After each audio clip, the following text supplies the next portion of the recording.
Estamos começando mais um programa Missão Educar, sejam todos bem-vindos, teleinternautas, e eu vou dar um alerta a vocês. Se por acaso você deseja ter um seu programa aqui na UPTV, entre em contato com a direção da emissora e procure saber, porque é realmente uma emissora ímpar. Pode ser par também, as duas coisas, par ou ímpar, você tira. E hoje nós temos um assunto, gente, bastante interessante. Por que eu provoquei esse debate hoje aqui? Porque a inteligência artificial anda pegando todo mundo de surpresa. Umas pessoas dizem que ela vai tirar o emprego de muita gente, outras dizem outras coisas. E, na verdade, nós vamos conversar com duas pessoas que entendem do assunto para realmente ver se eles conseguem esclarecer você, teleinternauta, que está preocupado com alguma coisa com relação à inteligência artificial. E antes de apresentar os nossos dois convidados de hoje, lembre-se, o nosso programa acontecerá uma vez por mês, todas as segunda-feiras, no horário das 13 horas. Eu gostaria de apresentar a vocês o Claudir, que o Claudir Segura, ele é um especialista em inteligência artificial. E o Fernando também é outro especialista, mas na área envolvendo, inclusive, a questão que hoje se fala muito, os escritores vão perder o seu espaço, não sei mais quem vai perder espaço, então nós vamos falar com os dois.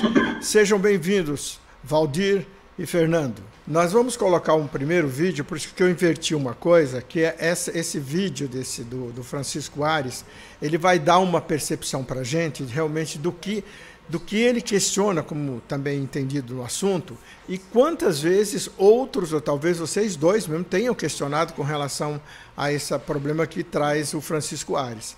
Vamos ao primeiro vídeo, então? A partir dali a gente já tem uma boa discussão em relação à inteligência artificial. Meu nome é Francisco Aires, eu sou engenheiro eletrônico, mas nos últimos 6 anos eu tenho me dedicado mais na profissão de programador de sistemas embarcados. E nessa área técnica, a inteligência artificial está se proliferando aos extremos. Minha dúvida é em relação à base de dados de treinamento. Qual é o índice de confiança no conhecimento que está armazenado nessa inteligência artificial? Não adianta uma ultra brilhante inteligência se os dados em que ela se baseia não são confiáveis. Outra coisa, na área técnica, nessa área mais específica de programação, existe muito código-fonte liberado, muita gente que faz programas e põe na internet e deixa liberado para quem quiser consultar, para quem quiser usar. Mas existem licenças. Tem gente que libera completamente, mas tem gente que não. Ele coloca uma licença dizendo que o que eu fiz é público e, portanto, o que você fizer com ele tem que ser público também se você quiser usar. Se não quiser usar, não pode usar. Se não quiser liberar, não pode usar. Então, como é que fica isso? A inteligência artificial vai atribuir os direitos autorais? Ela vai obedecer essas licenças, essas permissões ou não? Realmente aí está para o Claudir e para o Fernando aquela questão que eu coloquei anteriormente, né? Então, Fernando, vamos aproveitar já que está falando da sua área, a gente falou, você acredita, você como editor, que realmente a inteligência artificial vai tirar o emprego, por exemplo, dos revisores? Será que o escritor não vai querer ir lá pedir para a inteligência artificial escrever um livro para ele? Isso também não é uma questão de ética? As pessoas vão perder a criatividade por isso? Não, eu creio que não, Dirceu. Eu acho que a IA vai auxiliar. A intenção da IA é poder auxiliar o escritor. Eu acho que assim, a criatividade humana ainda ela não consegue substituir. Mas ela pode auxiliar bastante, né? Hoje, a necessidade da IA é mais para auxiliar, completar tanto o escritor, o revisor ou o designer. O fato de criar uma imagem, tem, por exemplo, uma capa pronta, mas eu vou ter como me inspirar ou poder melhorar essa imagem para poder desenvolver uma capa mais próxima. Eu tenho um modelo aqui, ó, esse modelo para vocês verem. A fonte da criação delegamos a IA, né? Fernando, você não acha que, de uma certa forma, o artista, ele vai estar dentro da IA, vai estar autorizado? Por exemplo, eu tenho um quadro meu, a inteligência artificial ela está baseada em informações que ela é recebida de todos os cantos. Então, ela vai recebendo informação de desenho, de conversa, de tudo. Ela é uma união de todas as pessoas que colocaram ali. Agora, ela vai dar crédito, por exemplo, ao artista, ao escritor, a quem quer que seja? Será que ela vai dar esse crédito? Não é isso que eu entendo, Dirceu. Desculpa, não é isso que eu entendo. Eu queria assim, ele não vai pegar uma arte de um artista e puxar. Não é isso. Pelo que eu entendi da IA, ela através de treinamentos de várias imagens, uma sessão absurda de imagens, ela aprende, através de algoritmo, ela consegue aprender de uma forma que ela consegue ser criativa. Ela não vai trazer a imagem de algum artista, tirando os direitos autorais. Senão, se fosse assim, não tem sentido, né? Eu quero ver a opinião aí do Claudir. Será que a inteligência artificial vai dar créditos às pessoas que estão lá? Eu estava falando com o Fernando. A inteligência artificial é uma junção de todas as produções independentes. E aí, como é que fica esse negócio da ética dentro dessa questão? O que você acha? Bom, vamos atribuir tudo à inteligência artificial? Ninguém mais cria nada? Não dá para a gente pensar que a máquina vai produzir sem se basear em algum lugar. Então, grande parte das empresas que trabalham embaixo de sistemas éticos, a primeira coisa que ela faz é tentar proteger a os dados de quem produz a informação. Então, por exemplo, você tem empresas como Adobe, que você, quando começa a usar a inteligência artificial, ela já te fala o que efetivamente você pode, que você está concordando que, assim, outros autores criaram isso. E está dizendo que você gerou alguma coisa embaixo de inteligência artificial. O que você tem que levar em consideração é o seguinte: não é a inteligência artificial que vai te dar créditos. É a empresa responsável pelo sistema que vai falar o seguinte: ó, isso daqui foi gerado por inteligência artificial. A princesa Meghan foi esta semana, saiu uma foto dela com os filhos dizendo que ela está bem depois da cirurgia. Só que a foto é fake. Foi toda mexida com inteligência artificial. Aí, assim, mais do que nunca, as empresas, as agências de jornalismo foram lá checar e viram que aquela foto era mentira. E aí, como é que fica essa questão? Da mesma coisa que o Fernando falou de uma capa, como é que nós vamos aprender, ou falta legislação, talvez tivesse convidado um advogado para falar, existe já um movimento no sentido de criar uma ética em torno disso tudo, porque realmente as coisas, daqui a pouco vai aparecer, o cara pega a minha voz e grava uma coisa com o Dirceu, a inteligência artificial, e vai aparecer isso. Isso já existe, já está acontecendo. Já existe. Eu posso pegar uma foto sua e colocar você num vídeo dizendo que você falou coisas que você não disse. E ainda boto você falando no outro idioma. Pô, mas e aí? Como é que vai ficar esse negócio? Se não se toma... Já existe um movimento, por exemplo, para o legislativo nosso, da Câmara dos Deputados de São Paulo, para o Senado, no sentido de criar uma legislação disso? Já estão falando, não uma legislação, mas já estão falando que vai ser limitado o uso de inteligência artificial por parte dos políticos. Porque agora, como vai começar toda a campanha, daqui a pouco o cara vai aparecer falando lá como se fosse um expert no assunto, e o cara, de repente, por trás daquilo, ele não é nada, né? Agora... Mas já na campanha para a presidência da República, Lula e Bolsonaro usaram uma porção de fotos fake, tanto de um lado quanto do outro. Isso. Aí, então, eu vou lançar um questionamento para vocês dois agora. Primeiro lugar, assim, desde quando existe a inteligência artificial? Eu estava assistindo um desenho ontem, e esse desenho, ele aperta aqui na lapela dele, tem um sinal, tem um desenhozinho, um logo, ele aperta aqui e está falando com um cara que está lá à distância, no espaço, não sei quantos mil quilômetros de distância. Isso já é um início da inteligência artificial? Quando é que começou esse negócio? Se você for pegar na nossa história, a gente começa a falar em Alan Turing, lá pelos anos de 1940, 1950, quando ele começa a trabalhar com algoritmos. Já lá se falava em começar a mexer e fazer tarefas repetitivas e cansativas e automáticas, né? E é o caminho da inteligência artificial. Então não é uma coisa tão nova. Tá certo. Não é uma coisa tão nova. Agora eu vou passar a bola para o Fernando e você complementa. Fernando, dentro da sua profissão ali da editoração, a parte de edição de livros e todo esse marketing que envolve tudo isso, como é que você pretende, por exemplo, fazer essa inteligência funcionar, essa inteligência artificial funcionar junto aos seus escritores, ao público de uma forma geral, de tal maneira que ele tenha a sensação que realmente foi ele que produziu? No caso da editora, nesse momento, nós estamos utilizando a IA para ajudar a auxiliar na revisão gramatical, não que ele vá fazer totalmente a revisão gramatical, tem que estar na mão de revisores, né? Porque à medida que ela faz a revisão, o revisor tem que estar validando e dizendo, está bacana, isso não está, melhor aqui, melhor ali. Então, nesse sentido, eu acho que vai ser bem bacana. Aliás, está sendo bem bacana o uso da IA, está ajudando muito. E aumenta muito a qualidade da revisão, né, contextual. Uhum. Não só na revisão, estamos utilizando também para gerar imagens generativas.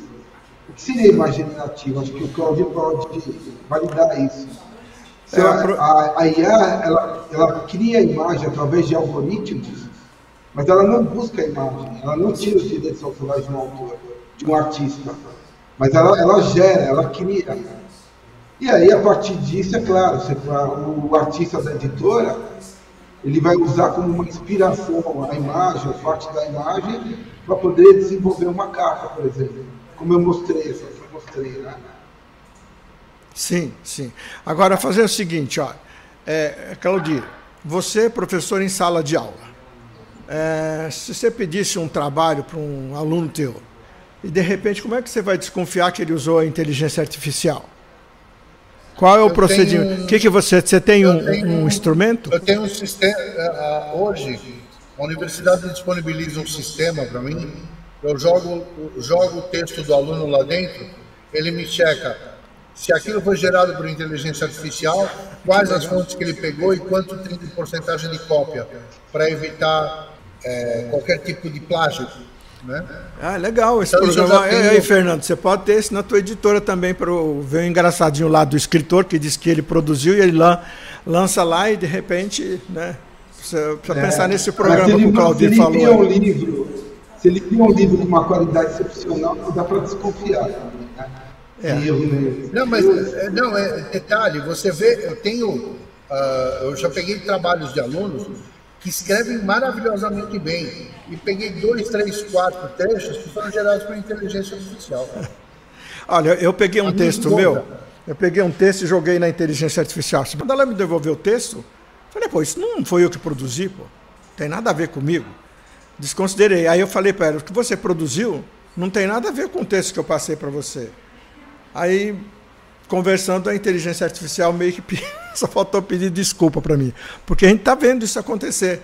Já tive história, que eu não sei se é verdade ou não, que um cara lançou um livro com base no que ele deu para a inteligência artificial produziu o livro para ele. Ele disse que ele vendeu bastante. Mas aí também vai uma questão, eu acho que é de foro íntimo de cada um. Vocês concordam com isso? E, afinal de contas, quais são as profissões que vão impactar mesmo, Claudir e Fernando? Quais são as profissões que vão ser mais afetadas no sentido do cara ter que se mexer mesmo? Ou quais as profissões que vão deixar de existir com relação à inteligência artificial? Profissões que haja muita repetição, ou que você possa automatizar, provavelmente são as profissões que vão desaparecer. A IA deve ocupar essa área. E eu creio que profissões que utilizem mais a criatividade humana, ela talvez vai auxiliar mais do que poder substituir.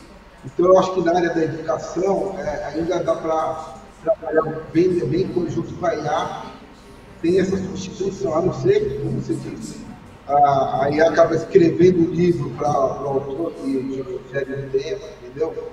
Mas aí não é o caso da editora. A editora, na verdade, ela trabalha com autores e dá apenas um auxílio na parte de revisão e na criação de capa. Então, assim, a gente está trabalhando com ferramentas como o ChatGPT-4, né? Ou o Gemini Ultra Advanced também, para poder criar junto com os nossos profissionais, né? Ok. Claudir, contigo. Bom, empresas, assim, áreas que já estão sendo afetadas. Automação, manufatura, saúde, produção, cidades inteligentes, sistemas sustentáveis, sistemas embarcados, que mais? Automobilidade, carros, eu digo carros, de uma maneira geral, transportes, né? Uhum. As casas de inteligência e vai por aí afora. Agora, profissões que tenham um pouco que vão requerer empatia, como que vão precisar de julgamento humano, como psicologia, pesquisa científica avançada, artes. Se você precisa um pouco mais de julgamento, mais sentimento, a gente só partir do princípio que a inteligência artificial ela não cria, ela compila dados e cospe alguma coisa. Exatamente. Né? E ela faz isso por aprendizado, por repetição. E aquilo que você falou para a máquina, esse texto não fui eu, ela estava aprendendo quando você estava falando para ela. Quase nós tivemos um papo bem íntimo. Se eu chegar para a inteligência artificial agora e pedir assim, por favor, escreva um parágrafo de texto dizendo, inspirado em Edgar Allan Poe, explicando o que é inteligência artificial, ele vai fazer. Pois é. Agora, vocês dois colocaram uma coisa aí muito importante, Claudir. Vocês dois colocaram uma coisa importante. Eu citar a questão da educação quando eu fiz a pergunta para você e para o Fernando. E aí, qual o impacto da inteligência artificial, literalmente falando, no processo de ensino e de aprendizagem? Posso jogar isso para vocês dois, começando pelo Fernando. Fernando, o que você acha que vai impactar essa inteligência artificial na área de ensino? Já que você tem uma editora, que os livros são adotados nas escolas e tal, qual vai ser o impacto disso? A inteligência artificial, ela pode ser muito benéfica para quem deseja estudar, né? Eu creio que isso aí ajudaria muito. Eu queria um exemplo. Meu filho, nós estamos estudando no Círculo de Zené, com a IA. O que acontece? Aí tem uma diferença entre a versão paga e a versão free, né? E a versão free ela não trouxe assim resultados precisos. A versão paga já trouxe. Eu creio assim, eu acho que a dimensão da IA ela pode ser muito benéfica. Bom, acho que talvez essa pergunta cabe muito mais para o Claudir, que é professor em sala de aula, já tem uma experiência e expertise nesse assunto. O que você acha, Claudir? Como é que vai ser o ensino? Eu te digo, melhor. Porque eles vão ter que ter discernimento. Porque não adianta você chegar para a inteligência artificial e falar assim, checa para mim se a minha mão está com um calombo. Né? Você pode fazer isso por máquinas, etc. Ela vai para o cruzamento e te dá um diagnóstico. Mas a sensibilidade, se você não explicar para a máquina, ela não vai fazer. Então, Claudir, então aí entra uma questão assim. Eu assisti um vídeo curtinho que o cara disse assim, que nós perdemos, o brasileiro, no seu processo de aprendizagem, perdeu 40% do seu vocabulário. E ele diz que para acessar a inteligência artificial, é mais ou menos como você precisa ter um bom vocabulário, você precisa ter a inteligência. Então, explica um pouco para o teleinternauta o que é prompt, que é uma provocação, uma espécie de... O que seria você preparar um prompt adequado para inteligência artificial? Imagina você chegar numa pizzaria e falar assim, eu quero uma pizza. Sim, já entendi. Ponto. Aí o garçom vai falar para você, pizza do quê? Massa. Não, mas... Que massa. Que massa. Um molho. Tá, pizza com massa e molho, mas tem recheio? Claro, óbvio. Mas qual? Eu vou colocar linguiça, cebola, eu não gosto de cebola e eu sou vegetariano. Ou seja, você vai dando parâmetro para o garçom chegar e vai falar, olha, a pizza que você vai levar é assim.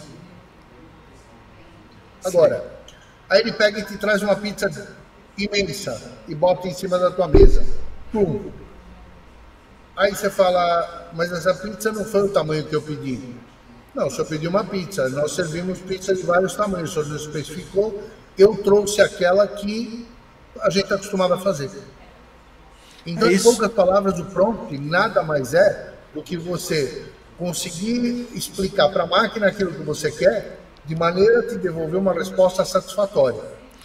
Isso. Então, é assim, se você não tem um bom repertório, não sabe pedir, certamente você não vai ter algo de retorno com qualidade. Fernando, você arrisca alguma coisa aí ou não? Arrisco. Ele falou tudo, tem toda a razão. Por exemplo, quando nós fazemos a revisão, você tem que contar com um time muito preciso, pedindo para fazer a revisão gramatical, aplicar fluidez caso necessário, manter a estrutura de parágrafo, manter o mais próximo possível do original, sem ter que alterar a estrutura original do texto do autor. Isso influencia muito na hora de fazer uma revisão. E aí sim ele vai trazer para você o texto com pequenas mudanças, pequenas alterações. E às vezes não. Eu me deparei com essa experiência. Eu me deparei com essa experiência com a inteligência artificial gratuita. Estava indo bem. Mas eu coloquei também o que eu pedi para ela, ela mandou uma coisa que não tinha nada a ver. Aí depois eu fui entendendo, aí tinha que especificar melhor. Como a pizza, você pede uma pizza e acabou, o cara traz o que você pediu, pizza, que ele faz. Aí vai especificando os detalhes. Se você me permitir, eu pedi aqui, enquanto a gente falava, eu pedi para que o chat GPT me explicasse em um parágrafo o que é inteligência artificial, inspirado no estilo de escrita de Jorge Amado. Se você me permitir, eu te leio aqui o que ele deu. Então lê aí, lê um parágrafo, não lê tudo, porque nós já estamos quase esgotando. É pequeno. Ele fala assim, olha, numa daquelas tardes quentes e preguiçosas de Salvador, onde o aroma do acarajé se entrelaçava com a brisa do mar, a cidade viu nascer uma nova magia, mais misteriosa até que os segredos guardados no terreiro de Candomblé. Era a inteligência artificial, uma força invisível capaz de pensar e sonhar tal qual os homens e mulheres que perambulam pelas ladeiras do Pelourinho. Como nas histórias de amor e luta desenhadas por Jorge Amado, essa nova inteligência surgia com a promessa de unir pessoas, de contar histórias nunca antes imaginadas, de lutar por um mundo mais justo, onde o trabalho pesado poderia ser delegado a essas mentes de silício. E assim, entre um gole de dendê e um samba ao cair da tarde, a inteligência artificial se entrelaçou à vida do povo baiano.